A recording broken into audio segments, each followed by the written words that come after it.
الله الرحمن الرحيم من أحيا ليلة العيد لم يمت قلبه يوم يموت القلوب. ഇന്ന് അസ്തമിക്കുന്ന രാത്രി രണ്ട് സാധ്യതകളുള്ള രാത്രിയാണ്. ഒന്നിരിക്കുന്നത് പെരുന്നാളിന്റെ രാവായിരിക്കാം. പെരുന്നാൾ രാവാണെങ്കിൽ ഏറെ പ്രധാനപ്പെട്ട ഒരു രാവാണ് പെരുന്നാളിന്റെ രാവ്. ഒരു വർഷത്തിലെ 5 രാത്രികൾ പ്രത്യേക പ്രാർത്ഥനയ്ക്ക് സ്വീകാര്യതയുള്ള രാത്രിയാണ്. അതിൽപ്പെട്ടതാണ് പെരുന്നാൾ രാവ് എന്നുള്ളത്.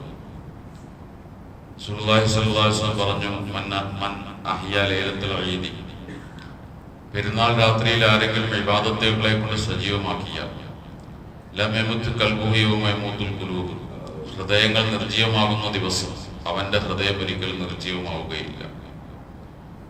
ആ നിലയ്ക്ക് പെരുന്നാളിന്റെ രാത്രിയാണെങ്കിൽ നമുക്ക് തീർച്ചയായിട്ടും പ്രാർത്ഥനയ്ക്ക് മറുപടി കിട്ടുന്നതും നാം ഹയാത്താക്കേണ്ടതുമായ രാത്രി തന്നെയാണ് പെരുന്നാളിന്റെ രാത്രി എന്നുള്ളത്. ഒരു വർഷത്തിൽ ഇബാദത്തുകൾക്ക് വലിയ സ്വീകാര്യതയുള്ള രാത്രിയാണ്.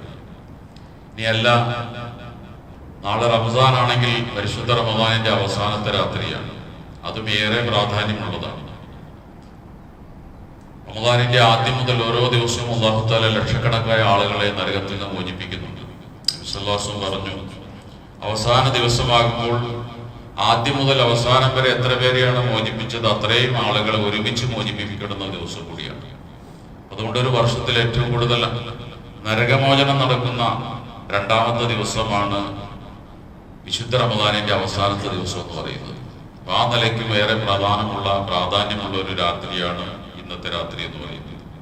അതുകൊണ്ട് നഷ്ടപ്പെടുത്താതിരിക്കുക. അല്ലാഹു സുബ്ഹാനഹു വ തആല നമ്മുടെ വിശുദ്ധ റമദാനിനെ സ്വീകരിക്കുമാറാകട്ടെ, നമ്മുടെ തറാവീഹുകളെ സ്വീകരിക്കുമാറാകട്ടെ. ഇനിയും ധാരാളം റമദാനുകൾ ആഫിയത്തോടെ ദീർഘായുസ്സോടെ ഓർമ്മശക്തിയോടെ ജീവിച്ചിരിക്കാൻ അല്ലാഹു നമുക്ക് തൗഫീഖ് നൽകി അനുഗ്രഹിക്കുമാറാകട്ടെ. സുബ്ഹാനല്ലാഹി വബിഹംദിഹി സുബ്ഹാനകല്ലാഹി വബിഹംദിഹി അശ്ഹദു അല്ലാ ഇലാഹ ഇല്ലാ അൻത അസ്തഗ്ഫിറുക